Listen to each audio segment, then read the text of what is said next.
नमस्कार विद्यार्थी मित्रांनो, तर माझ्या YouTube चॅनलमध्ये मी तुमचं सहर्ष स्वागत करीत आहे. तुमच्यासाठी एका महत्त्वपूर्ण विषयावरती व्हिडिओ घेऊन आलो आहे. तो म्हणजे महाराष्ट्राच्या शासनाच्या सार्वजनिक बांधकाम विभाग PWD डिपार्टमेंटमध्ये जी भरती प्रक्रिया सुरू आहे. तर त्याचा 2 दिवसापूर्वीच काय केलेलं आहे, की ज्युनियर इंजिनिअर सिव्हिल आणि त्याच्यानंतर ज्युनियर इंजिनिअर असिस्टंट या पदाकरिता जो निकाल जो आहे, तो काय केला आहे, की लावण्यात आलेला आहे. या एखाद्याचा निकाल लागलेला आहे. याचं डॉक्युमेंट व्हेरिफिकेशनचं जे टाईमटेबल आहे, तर ते तुम्हाला काय केलं, की आलेलं आहे. तर त्याच्या संदर्भात तुम्हाला मी माहिती देणार आहे. तर त्यामुळे व्हिडिओ शेवटपर्यंत पहा आणि माझ्या चॅनलवर नवीन असाल तर प्लीज चॅनल सबस्क्राईब करा. तर या लिस्टमध्ये जर बघितलं तुम्ही डॉक्युमेंट व्हेरिफिकेशनसाठी 28 पेजेस आहेत ते ज्युनियर इंजिनिअरिंग सिव्हिलसाठी. तर बघा 529 विद्यार्थी आहेत. त्याच्यानंतरनं जर बघितलं ज्युनियर इंजिनिअर असिस्टंटसाठी जर पाहिलं तुम्ही, एकच मिनिट. यासाठी 1300 समथिंग उमेदवार होते असे हे आहे. 1372 उमेदवार आहेत. तर हे 2 उमेदवाराचं डॉक्युमेंट व्हेरिफिकेशनसाठी काय केलं, की टाईम टेबल आलेलं आहे. बघा या लिस्टमधल्याच उमेदवारांनी जायचं आहे. आता हे टाईम टेबल जे आहे ते आता हे प्रत्येक उमेदवारांना मेलवर आलेलं आहे. लक्षात घ्या यांना मेलवर आलेलं आहे. तर या उमेदवाराचे प्रोव्हिजनल मेरिट लिस्टमधील उमेदवार आहेत त्यांचं टाईम टेबल आहे. तर त्यासाठी बघितलं येथे दिलेलं आहे, की 12 डिसेंबर, 14 डिसेंबर, 15 डिसेंबर, 16 डिसेंबर आणि 28 डिसेंबर रोजी परीक्षा घेण्यात आली होती. याचं सगळ्यांचं डॉक्युमेंट व्हेरिफिकेशन होणार आहे. सभागृह बांधकाम भवन 7वा मजला 25 मधबन 5 फोर्ट मुंबई इथे होणार आहे.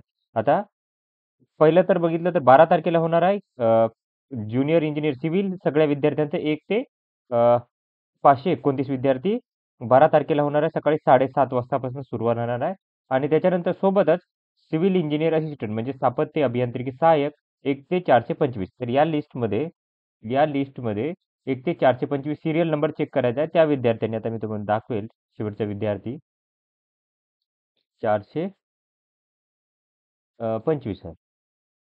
तर 425 तर इथेपर्यंत पहिल्या दिवशी जायचं आहे यांनी. प्रशांत पाटोळे यांनी काय करायचं आहे, की यांनी जायचं आहे पहिल्या दिवशी 12 तारखेला. 13 तारखेला मग जर बघितलं तर सकाळी 7:30 वाजता या 1 ते 425 12 तारखेला ह्यांनी दुपारी जायचं आहे. दुपारी 1 वाजता जायचं आहे. त्याच्यानंतरनं स्थापत्य अभियांत्रिकी सहाय्यक 426 ते 890 13 तारखेला सकाळी 7 वाजता जायचं आहे या विद्यार्थ्यांनी आणि त्याच्यानंतरनं 891 ते 1372 या विद्यार्थ्यांनी 13 तारखेलाच काय करायचं आहे 1 वाजता जायचं आहे दुपारी. या लिस्टमध्ये त्या विद्यार्थ्यांनी काय करायचं, की त्याची नोंद घ्यायची आहे. आता डॉक्युमेंट कोणकोणते लागतील? तर सगळ्यात पहिलं तर ॲप्लिकेशन फॉर्मची तुम्हाला प्रिंट लागणार आहे. ॲप्लिकेशन फॉर्मची प्रिंट लागणार आहे आणि हे जे सगळे ओरिजिनल डॉक्युमेंट आहेत त्याच्यासोबत तुम्हाला 3 सेट झेरॉक्स घेऊन जायचे आहेत. लक्षात घ्या काय करायचं, की 3 सेट झेरॉक्सचे घेऊन जायचं आहे. त्याच्यानंतर ना पहिलं तर ॲप्लिकेशन फॉर्म सांगितला. त्याच्यानंतर तुम्हाला डोमिसाईल सर्टिफिकेट रहिवासी प्रमाणपत्र तुम्हाला लागणार आहे. तुम्हाला डोमिसाईल सर्टिफिकेट किंवा रहिवासी प्रमाणपत्र तुम्हाला लागणार आहे. त्याच्यानंतरनं तुम्ही जर कॅटेगरीचे उमेदवार असाल, तर तुम्हाला कास्ट सर्टिफिकेट लागेल आणि कास्ट व्हॅलिडिटी उपलब्ध असेल तर चालेल, नसेल तरी काही इश्यू येत नाही. त्याच्यानंतरनं तुम्हाला शैक्षणिक अर्हतेच्या संदर्भात तुम्हाला पुरावा लागणार. आता शैक्षणिक अर्हता ज्युनियर इंजिनिअर सिव्हिलसाठी त्याच्यासाठी डिग्री लागत होती, सिव्हिल इंजिनिअरिंगची डिग्री किंवा जे काही डिग्री तुम्ही जाहिरातीमध्ये बघूनच तुम्ही अप्लाय केलं असेल, तर तुम्हाला डिग्रीचे मार्कशीट लागतील. जे तुम्ही हे केले आहेत ते मार्कशीट, सर्टिफिकेट जे असतील गोष्टी त्या तुम्हाला लागणार आहे. त्याच्यानंतर ज्युनियर इंजिनिअर असिस्टंटच्या बाबतीत हे डिप्लोमावरनी पोस्ट होती, तर डिप्लोमाचे सर्टिफिकेट लागणार आहे. खालोखाल तुम्हाला 12वी, 10वीचे सर्टिफिकेटही तुम्हाला मागतात, तेही घेऊन जा. त्याच्यानंतर तुम्ही जर बघाल, तर तुम्ही एस-सी, एस-टी आणि ओ-बी-सी मागास प्रवर्गातील महिला आरक्षित पदाकरता दावा करीत उमेदवार. ओके. तर काय की याच्यात सांगत आहे, की जर तुम्ही महिला उमेदवार असाल, तर तुम्हाला डोमिसाईल सर्टिफिकेट हे लागत असतं, तर त्यांना डोमिसाईल सर्टिफिकेट तुम्हाला द्यायला लागणार आहे. आणि त्याच्यानंतर जर ओ-बी-सी, व्ही-जे, एन-टी आणि एस-बी-सी या कॅटेगरीमध्ये असाल तर तुम्हाला नॉन क्रिमिनल सर्टिफिकेट लागतं. तुम्ही फिमेल रिझर्व्हेशनसाठी जर ऑप्ट केलं असेल तर, अप्लाय केलं असेल तर. त्याच्यानंतरनं असं आहे की एस-सी, एस-टी सोडून उमेदवार म्हणजे व्ही-जे, एन-टी, एस-बी-सी, ई-डब्ल्यू-एस आता ई-डब्ल्यू-एससाठी तर नसतं. तर यासाठी काय लागतं त्यांना एक नॉन क्रिमिनल सर्टिफिकेट लागतं. ई-डब्ल्यू-एस उमेदवार असेल तर ई-डब्ल्यू-एस सर्टिफिकेट तुम्हाला लागेल आणि दिव्यांग उमेदवार असेल तर दिव्यांग उमेदवाराचं सर्टिफिकेट लागणार आहे. त्याच्यानंतरनं आता अनाथ प्रवर्गासाठी ॲप्लिकेशन केलं असेल, तर अनाथसाठी तुम्हाला सर्टिफिकेट लागेल. खेळाडूमधून सिलेक्शन झाला असेल, तर तुम्हाला खेळाडूचं सर्टिफिकेट लागेल. माजी सैनिकाचं सिलेक्शन झालं असेल, तर माजी सैनिकाचं तुम्हाला सर्टिफिकेट लागणार आहे. नावनोंदी वगैरे कागदपत्र.